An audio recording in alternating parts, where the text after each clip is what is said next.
हर हर महादेव, ओम नमः शिवाय। देखो, हमारा विषय आपने देख ही लिया होगा। जब आपके घर में किसी की मृत्यु होती है, आप विधिवत रूप से उसका श्राद्ध भी करते हो, हर तरह का कर्म कांड भी करते हो। हाँ, साल दर साल उसकी बरसी भी करते हो, परंतु सिर्फ एक चीजें नहीं करते हो, जिसके पश्चात मर करके भी वो व्यक्ति इस संसार से मुक्त नहीं हो पाता है, अपितु एक नए शरीर को धारण करने में उन्हें अनेकों परेशानी की सामना करना पड़ता है। ठीक है, तो अब वो एक चीजें क्या है, ये मैं आपको बताता हूं। मेरी बातें ध्यान से सुनना। हाँ, और मैं जो बताने वाला हूं वो ना तो किसी विधि विधान से संबंधित है, ना ही कर्मकांड से संबंधित है, ना ही तर्पण से संबंधित है। आप जो करते हो वो करो, मैं उस विषय पे कुछ नहीं बोलूंगा, लेकिन साथ साथ एक चीजें और करो। ठीक है, अब वो क्यों करना चाहिए मैं आपको ये भी बताऊंगा, और वो क्या है जो आप नहीं करते हो मैं वो भी बताऊंगा। जब भी कोई व्यक्ति ये संसार को छोड़ता है, अपने भौतिक आवरण से मुक्त होता है, हाँ, तो उसे आप अपने मन से और अपने हृदय से विदा नहीं कर पाते हो, मुक्त नहीं कर पाते हो। और यही एक गलती है जो सारे विधि विधान, सारे कर्म कांड, तर्पण करवा देने के पश्चात भी वो व्यक्ति इस संसार से अथवा तुमसे दूर नहीं जा पाता है, मुक्त नहीं हो पाता है।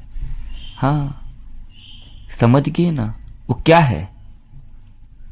यही है कि जब भी तुम किसी की श्राद्ध करवाते हो, हाँ, 13वीं करवाते हो अथवा तर्पण करते हो, जब उनके अस्थि को विसर्जित करते हो, उसी समय आप अपने हृदय और मन को समझाओ और ये स्वीकार करो कि अब इस व्यक्ति का सफर, इस संसार की सफर, इस भौतिक देह की सफर समाप्त हो गई है।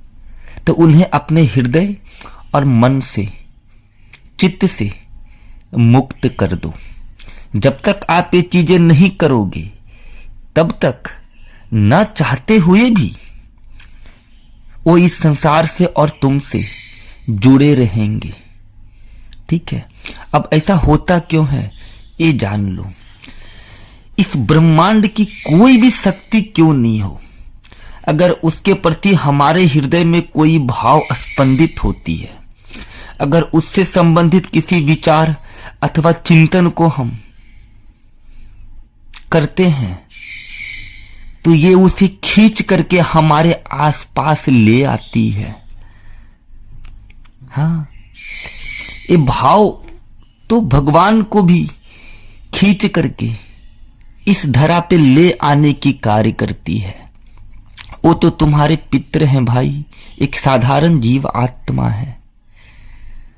हाँ, यही इसकी विज्ञान है। और मैं बोलूंगा तो आपको अटपटा लगेगा। तुम सब कुछ कर दो, अगर ये नहीं किया तो वो ना तो इस संसार को छोड़ पाते हैं, और इस संसार से संबंधित जिस भी विषय, वस्तु अथवा व्यक्ति से उनका लगाव था, ना तो वो उनसे मुक्त हो पाते हैं, उनसे दूर हो पाते हैं। हाँ, और जब तक कोई भी मृत व्यक्ति इस संसार से या फिर एक भौतिक शरीर की सत्ता से जुड़ा रहता है, तब तक उसे एक नए गर्भ की प्राप्ति संभव नहीं हो पाती है। हाँ, इस चीज को याद रखना। एक विज्ञान नहीं है, एक महाविज्ञान है। एक कोई लौकिक सत्ता नहीं है, ये अलौकिक सत्ता है। हाँ, केवल तुम्हारे कर्मकांड, तर्पण या फिर 13वीं करवा देने से उनकी आत्मा को शांति नहीं मिलती है। वस्तुतः उन्हें तब जाकर के शांति मिलती है जब तुम उन्हें अपने हृदय और मन से मुक्त कर देते हो, ये स्वीकार कर लेते हो कि अब उनका ये सफर समाप्त हो गया है। और जब तक ऐसा नहीं करोगे तब तक वो नए गर्भ की प्राप्ति नहीं कर सकेंगे। कैसे करेंगे भाई, कैसे करेंगे जरा बताओ मुझे। आप ये स्वयं विचार करो। मैं ये नहीं कहता हूं कि मेरी बात पे भरोसा करो, ठीक है। ये हमारा सनातन विज्ञान कहता है कि जिस भी व्यक्ति के प्रति आप भाव रखोगे, जिस भी व्यक्ति से संबंधित आप अपने चित्त में विचार प्रकट करोगे, उनकी आवरण सूक्ष्म स्तर से तुम्हारे आसपास व्याप्त हो जाएगी। तो वो तो अपने दुनिया में चले गए, वो अपनी दुनिया में जाकर के एक गहन शांति और निंद्रा में प्रवेश कर गए।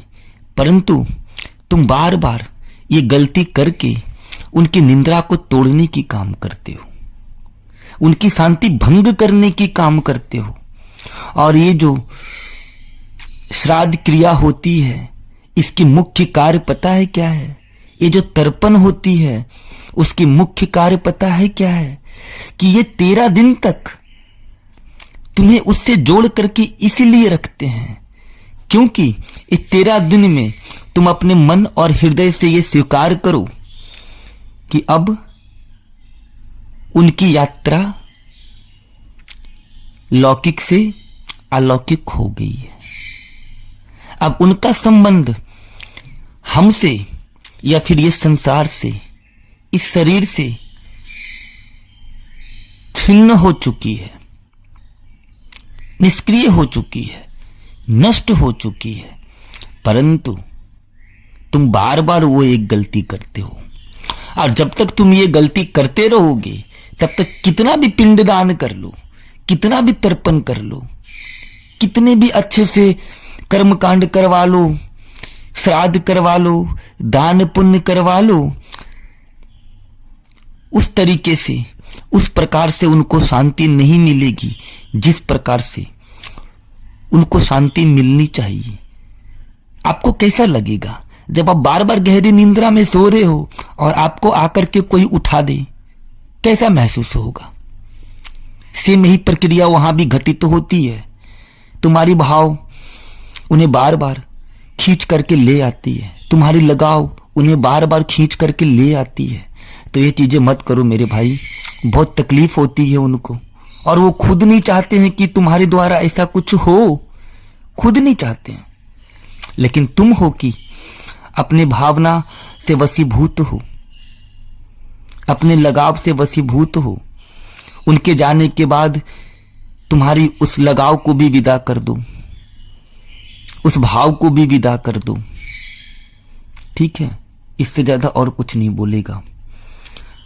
हाँ, और अंत में मैं केवल एक बातें बोलूंगा। मेरे पास एक छोटा सा मोबाइल है और मैं उसी से रिकॉर्ड करके ये वीडियो सारा डालता हूं। तो अगर मेरी आवाज में आपको कोई परेशानी हो मेरी आवाज से, तो इसमें मैं कुछ नहीं कर सकता हूं, मुझे माफ कर दो। चलो अब आज्ञा दो। हर हर महादेव, ओम नमः शिवाय।